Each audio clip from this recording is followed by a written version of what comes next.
Welcome to WJ Live. I'm your host Olivia Brown, and this episode, sponsored by Pure Bulk, starts right now.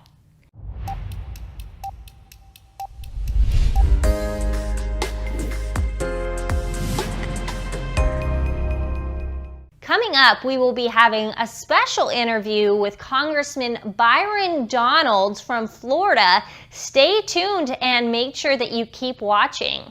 But right now, we're going to be talking about a special election that just happened in Alaska. It is extremely controversial because Sarah Palin went up against Mary Peltola, a Democrat, and there's a strange reason that she won. The reason is that ranked choice voting was instituted into Alaska recently. So what happened was that 60% of Republicans, 58.7 to be exact, voted Republican. But Democrat Mary Peltola won. How does this happen? Here's a video to explain. Let's talk about the ranked choice voting and how it first could affect Sarah Palin. Yeah, and so as Ali was just describing, the top four primary system in Alaska, and then you get to ranked choice voting when you end up having the general election. Both systems are designed to reward candidates that have crossover appeal. And so when you look at Sarah Palin, and when she decided to get into this House election, she ended up getting the most votes in the top four primary system.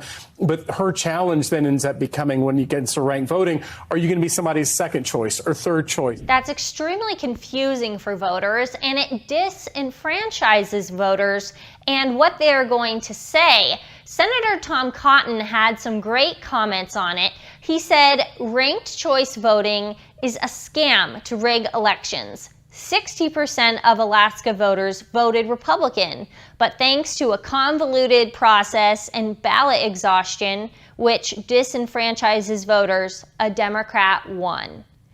This is just wrong that this is happening, but it is because Democrats have been pushing ranked choice voting, and it's likely to be instituted in other states coming up soon. The problem with this is, again, this was an R+9 district. It had been held by Don Young for 50 years, and there had been a Republican there since 1972. And it won overwhelmingly for Trump. So this just doesn't make sense that a Republican did not win. It all comes down to this convoluted system, ranked choice voting, and I'm sad to say it likely will be in other states coming soon, but I think that this election will be showing people why in the future they should not vote for it to go on their state's ballot. Next up, we have Byron Donalds, Congressman from Florida, talking about some hot topics that are going on right now in Florida and the United States. Pure Bulk has a variety of healthy supplements that can help push you through your workout or your work week. Go to purebulk.com and enter code WJLive to get a 15% discount on your entire order. Welcome to WJ Live. Today we have Congressman Byron Donalds from Florida's District 19. Welcome, Byron. Thanks for having me on. It's good to be with you. So just recently, we heard that Bank of America is now going to be releasing a controversial program specifically for Black and Hispanic communities. That is in quotes because that's exactly what they said. And I wanted to know, what are your thoughts on this, that they will be getting zero down payments and no-cost mortgages? Well, look, at first blush, my concern is those are the same types of mortgages that led to the housing collapse back in 2008, 2009. And so my biggest concern is what's the underwriting standard for allowing this to happen? And look, I'm a recovering banker. I was in commercial banking back during those years. So even as you explain this to me right now, I'm very concerned about what that actually means. Like, I know that people are struggling to get housing. People are even struggling to figure out how they're going to afford housing. But lending policies like that are simply not the way. We've already seen what that has done once. And my concern is it would lead to the same issues again. So as you just mentioned, we are going through an economic crisis. And recently you said that Biden's border crisis and fentanyl crisis is more urgent than forgiving student debt. How do you think that we can solve this fentanyl crisis? Solving the fentanyl crisis, the big way to begin to limit it is you have to actually let border agents do their job at the southern border. Before Joe Biden became president, border agents were able to make a determination of credible fear. What that means is that if you came to the southern border illegally, the border agents were able to make a determination right then and there if you were actually fleeing persecution. And if in their determination there wasn't a fleeing of persecution or direct bodily harm, then they would not let you come into the United States. You wouldn't get processed in and given a day in court for asylum. Joe Biden has completely changed that policy. He's completely gotten rid of it. So anybody that comes to the southern border is automatically given a notice to appear for an asylum hearing. What that does, it gives the drug cartels the ability to traffic people to the southern border at all points. And so what the drug cartels are doing is they're overwhelming our border agents who are supposed to be watching the border and securing it, because they know the border agents are busy processing people coming into the United States. So they'll send a group of people to intercept a member of our border patrol. And then when that border patrol member is dealing with migrants coming into the country at an illegal point of entry, then the cartel moves more fentanyl. And that's where the runners come from, who sometimes get caught. But border agents basically catch only 10% of what comes across the border. So if Joe Biden actually went back to Donald Trump border enforcement policies, that would significantly slow the flow of fentanyl into the United States. You just mentioned President Trump. You are endorsed by him. How do you feel being endorsed by President Trump, and why do you think he chose you? Well, I think it's an honor. I think that President Trump's recognized, how I've done the job and how I've gone about my business. And, he basically was like, you know what, this is the guy that needs to stay where he is and he endorsed me for re-election. So it's really an honor. Glad to see that he thinks so highly of me. But for me, the mission doesn't continue. The job's not done. And so we're just going to keep working hard and keep fighting to make sure that we get the policies in place that get our country get our country back on track, number one, and then number two, allows our country to flourish and continue to be the best country in the world. Biden's press secretary just called, quote, MAGA Republicans an extreme threat to democracy. What is your response to this? My response is that you have a White House that has floundered. They've been wrong on every issue facing America. We have rising electricity prices in the country that are hurting poor families. We have rising food prices in America that are hurting poor families. That's all the directive of Joe Biden and his administration. We've already talked about the wide open border and fentanyl killing people in every city of America. It's the number one cause of death for Americans 18 to 45. You have an economy that's flat on its back, that's in recession. And obviously people know what's happening geopolitically. Our standing in the world has decreased without question. So you have an administration that's done nothing right. And so now they have to name call, they have to shift blame, they have to try to create a narrative around quote unquote MAGA Republicans. I think it's a joke. I think it's wrong. And if you're going to talk about somebody being a semi-fascist, look no further than the 46th president of the United States, Joe Biden. This guy ignores federal border security and immigration laws. He has ignored the rules of the SEC, allowing for the SEC to cram down all kind of regulations on our business community and our finance community. This is the guy who basically signed a climate bill, called it the Inflation Reduction Act. The members of Congress did not actually hear the bill in any committee. It was rushed by congressional Democrats. And then you have the student loan bailout, which is completely illegal and unconstitutional. Even Nancy Pelosi said it was illegal and that he didn't have the legal authority to do what he said he was going to do last week. He is an authoritarian president. And so I'm not going to listen to him about how he's going to describe people like me. I know what I stand for, and I know what he stands for, and he is the true authoritarian.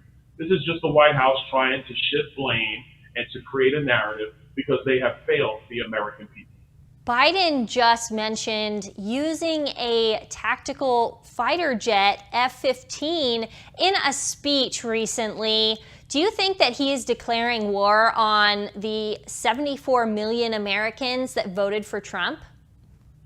I think in terms of political war, yeah, he's been doing that.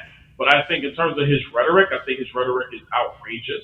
For somebody who loves to try to blame Republicans as needed to be more responsible with their language, Joe Biden is never responsible with his. So his comments were ridiculous and they were outrageous. And frankly, this is the same gas-prone, terrible messaging from Joe Biden. Nothing new. He's done this his entire political career. And so I don't want to just push it aside as a nothing burger. Like, it matters because you have the president of the United States who literally doesn't even know how to talk about the Second Amendment, whether you're for it or against it. To bring up F-15s, I mean, that's just ludicrous and it's stupid. I don't know what the man is talking about. But listen, I love when he goes out and gives these speeches because it demonstrates to the American people that the current occupant of the White House is not with us.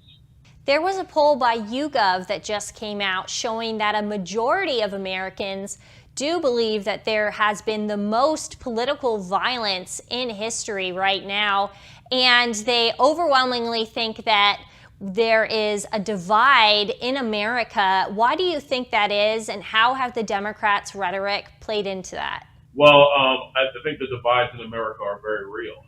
I'm very concerned about this. I think just as a citizen, tribalism is not going to help our country. We have to get away from this model of if my team wins, it's great, and if your team loses, it's because you're the greatest threat to democracy. Like that's an insane proposition that can only continue to divide Americans. I think that for the Democrats, they have to stop using dog whistles. They have to stop gaslighting the American people. Joe Biden is going to go out there and say that Republicans are a threat to democracy. That's a joke. Actually, his party is the party that wants to federalize all election laws and turn every state into California. And they run the worst elections in the country. Florida actually runs the best elections in the country. So I think you have a situation where you have people who run for office are constantly trying to find the best way to get attention. And so then what they do is they start reaching for more and more incendiary language. That's something where every elected official has really got to tone that temperature down and be more responsible in the words that they choose. But the Democrats, I don't want to be, bring it up this way, but it's just the truth. The Democrats always do this. Either you're a racist or now you're a semi-fascist, or you're a threat to democracy. How about we argue the finer points of energy policy? How about we argue the finer points of tax policy, of economic policy, of the regulatory environment, of immigration policy, of what sound money is? They don't want to have those debates. And you'll never find a Democrat in their campaign strategy this fall talk about these issues. All they want to talk about is fascism or threats to democracy or stuff like that. And I think that it is wrong because what's happening is the American people are becoming more divided as a result. We are all in this together. We may not agree on every single issue, but we're still Americans. And we need to remember that first and foremost. YouGov also put out a poll that said 1 in 5 Americans believe that there will be a civil war in America in the next 10 years. Do you think that this is a possibility? Look, I think that if you get away from politics and you engage with people in communities all over the country, people largely get along. Americans have grown accustomed. I think this is the best thing that is the fruit, if you will, of America. Where we live in cities, we have different ways of living our lives. We choose different goals for our children. We have different political views. But when we go to the supermarket or we go to the beach or we go to the mall or to the movie theater or to a ball game, people largely get along. And I think that there is a natural cohesion of Americans that's going to keep us from this thought of civil war. I don't think we're there. I don't think we're going to get there. But I do believe that politicians, Republicans and Democrats, we have to begin to think about uniting our country and not just trying to win the 24-hour news cycle. In November, you will be going up against a Democratic opponent. What do you think are the worst policies that they will be giving to voters if she, hopefully not, wins? Well, I mean, first and foremost, she's not going to win. She's going to lose. that's just the way it works. But secondarily, my Democrat opponent subscribes to the policies of Bernie Sanders. She subscribes to the policies that Raphael Warnock in Georgia has voted for. Mark Kelly in Arizona has voted for the same thing. Catherine Masto in Arizona, she's voted for the same thing. Maggie Hassan in New Hampshire voted for the same stuff. They vote in lockstep. She would do the same. Those policies lead to more inflation, which actually cripples poor families and seniors on fixed incomes. She goes down this Green New Deal line, which is only going to raise electricity prices, raise fuel prices. The rich will be fine. They can figure their way around it. It's the poor that will suffer. And it's the middle class that will become poor as a result. She believes in that stuff wholeheartedly, and she will not reverse course. And so while everybody gets caught up in the shiny objects of what happens in the news cycle, it's your economy, it's your energy policy, it's your immigration policy, it's your national security policy. Those are the things that shape the future of America. And if we can get away from the silly stuff of politics, the sideshow, and actually get to real policy, which my opponent does not support, I think Americans, the choice will be clear, and I think they'll choose Republicans, and we will win overwhelmingly.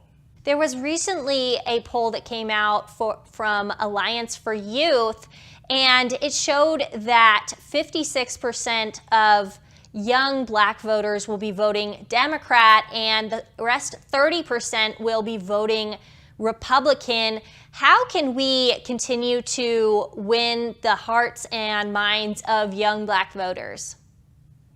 Well, I think you just got to engage. And I think it's not just young black voters, it's young voters in general. You have to engage young people.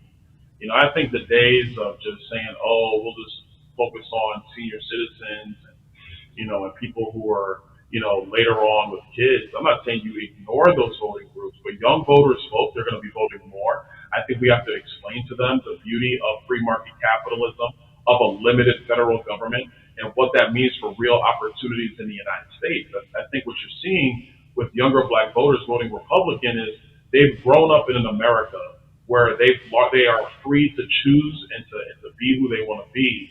But if you have a heavy-handed government always bringing rules that make no sense, it actually stops opportunity. It halts the ability to achieve the American dream. I think that you have young black voters who are seeing that, and I think that as long as Republicans continue to engage these communities, you're going to see these trends continue more and more.